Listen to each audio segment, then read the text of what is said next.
Hello there, you're watching our television. This is State of Business. I am Pavitha Katagampala. We are our top stories. Government aims to change the management system of schools. The Embassy of Palestine warns about the spread of misinformation about the conflict in Gaza. Welcome back, you're watching State of Business. Now let's have a detailed look at today's stories. President Ranil Wickremesinghe said that the government is rethinking the whole school management system along with the planned changes to the higher education system of the country. The president said this speaking at an event held in Colombo last Friday. The world is changing, education is changing, we are changing.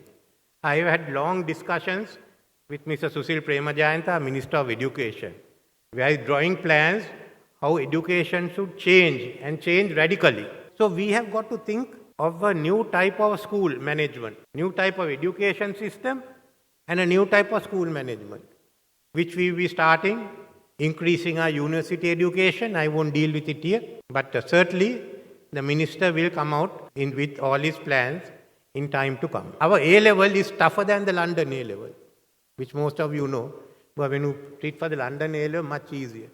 So we are having a cream of a group of this in these 100 schools or so. 100 plus or minus. And that we have to develop as the future. Look into the new technologies, look into the new sciences, look into the climate change, how we are functioning. So that is one part. The second part, of course, is the country. We have also come to a turning point.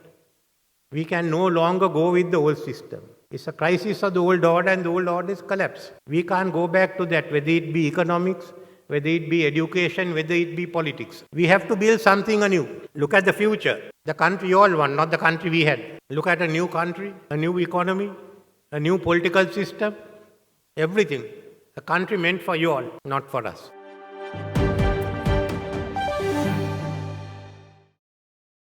Meanwhile, the Embassy of the State of Palestine informs Sri Lankans that it is essential to approach news and information critically and be mindful of the sources that information is derived from.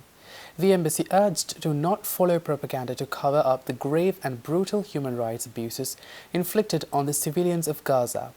The Embassy on Palestine conveyed this message at a press conference held in Colombo recently. The embassy stressed that in any conflict or complex situation, there can be a range of perspectives and biases, and it's important to seek accurate information. The embassy emphasized that the war against the Palestinian civilians in Gaza has reached a critical point. They said approximately 2/3 of lives lost are women and children, with further damage to infrastructure and the displacement of hundreds of thousands of civilians. The embassy requested immediate intervention from the global community in addressing the deprivation of Gazans' food, water, electricity and shelter. The embassy further condemned the most recent Israel onslaught on a hospital, which amounts to a war crime under international law and the Geneva Convention. The Palestinian embassy also noted that there is a clear indication that Israel aims to expel the Palestinian civilians in Gaza from their homes. It further said that asking civilians to move to the south and warning hospitals in Gaza shows their callous disregard for humanity and justice. Speaking at the press conference, the ambassador of Palestine in Sri Lanka, Zuhair Mohammed, said that the United States is using Israel as a means to control the region by creating chaos. Compound of buildings, demolition on the heads of the people. Many of them still under rubble. Many of them, dogs and cats consuming part of their bodies. This is what's going on under the eyes of the world. The numbers that we had lost until now is something that we cannot imagine. Accusing us of terror, they are a state of terror. The state of Israel is a state of terror, as the Americans using them as mercenary in the region to keep their interests, to control the natural resources, to keep instability in our region, to keep their military products. This is really something that should be not accepted by a human being.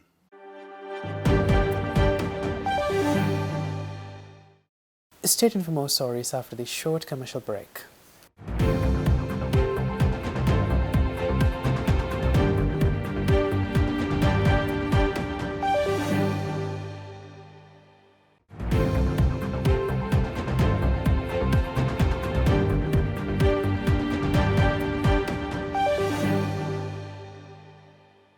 Welcome back here with State of Business. Now, the governor of the Eastern Province, Sendil Thondaban, assured that the people who migrated back to the Mailattamadu area of the Eastern Province will be allocated plots of land according to the legal procedure. He also said that the remaining land will be allocated as pasture for cattle grazing to support dairy farming in the area. The governor said this speaking at the Presidential Media Centre recently. The government doesn't act in favor to anyone. It's the duty of the government to implement the law as it is. As we are very aware that it belongs to the area called in Mailattamadu, where there have been people who have been migrated during the war, the singular families to the other districts. And now after the war they have come back. His Excellency President has clearly stated that people who belong to that area should be given land legally, because these are all government lands, not private lands. And people who have come excess from districts like Polonair and Ampara should be considered to be given land in their own district like Polonair and Ampara, so that the rest of the land can be utilized for pasture, for cattle grazing. This land's powers is vested is the Mahavali Ministry. Mahavali Ministry only has the powers to take legal action and take care. I, as a governor of the province, can make sure that the peace of breach is not being disturbed. The Grama Seva as well as the divisional secretary has the idea of the list, because they have the list of people who were residents before 1980s. So they will be given a mechanism how these lands will be allocated. You know, if they were having 1 acre during the time of 1980s, they will have to be given 1 acre. No, they can't have 5 acres now. No. So we'll have to do a proper survey plan and do that accordingly. In the meantime, people who have come additionally to that will be resettled back in their own districts.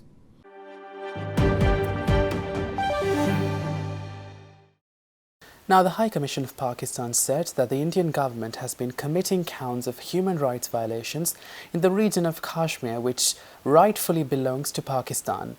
The High Commission of the Islamic Republic of Pakistan organized a seminar and photo exhibition to mark the Kashmir Black Day on the 27th of this month. The event showcased banners, standees, photos depicting atrocities committed by the Indian forces in the Indian-occupied Jammu Kashmir. The messages from the President and Prime Minister of Pakistan were also read out for the audience. The seminar was addressed by the National Coordinator of Muslim Affairs, Shiraz Yunus, and the High Commission of Pakistan, Major General Umar Farooq Burki. Ladies and gentlemen, India's unilateral actions, military siege and communications blockade, accompanied by illegal measures to bring about demographic changes in Indian illegally occupied Jammu and Kashmir since 5th of August 2019, expose yet another dimension of RSS-inspired Hinduata ideology. The dangerous mix of extremist ideology, Hinduata, and hegemonic designs Akhand Bharat is imperiling the regional peace and stability. Speaking at the event, National Coordinator of Muslim Affairs, Shiraz Yunus, said that India and Israel are similar in the nature of their occupancy of lands not belonging to them forcefully. The political activist said that a countless number of human rights violations, including rape and torture of youth, have been occurring since occupancy. Similarity between Israel and our neighboring giant India. India got its independence 15th August 1947. 27th of October invaded the free land of Kashmir. 1948, Israel was created in a free land of Palestine and it still occupies.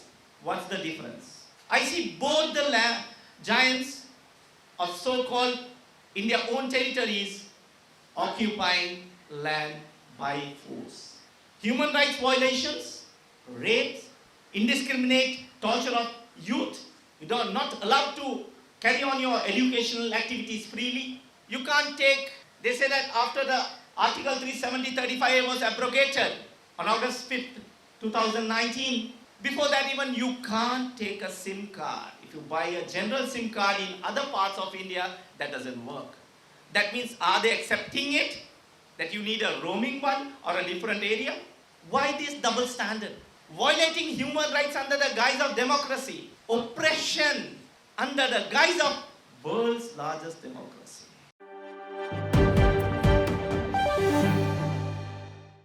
Stay tuned for the stock update.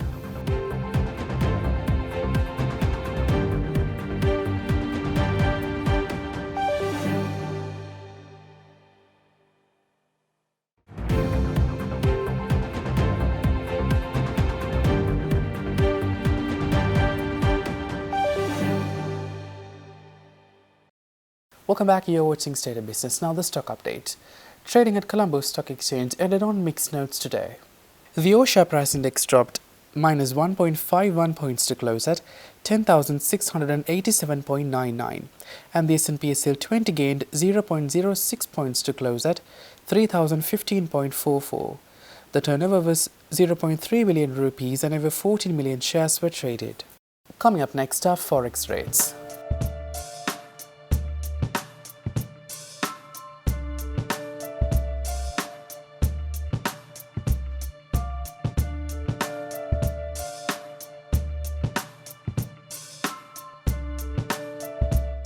And that's it for tonight. For this and more, subscribe to our channel on YouTube and follow us on Facebook. Thanks for watching. Take care and good night.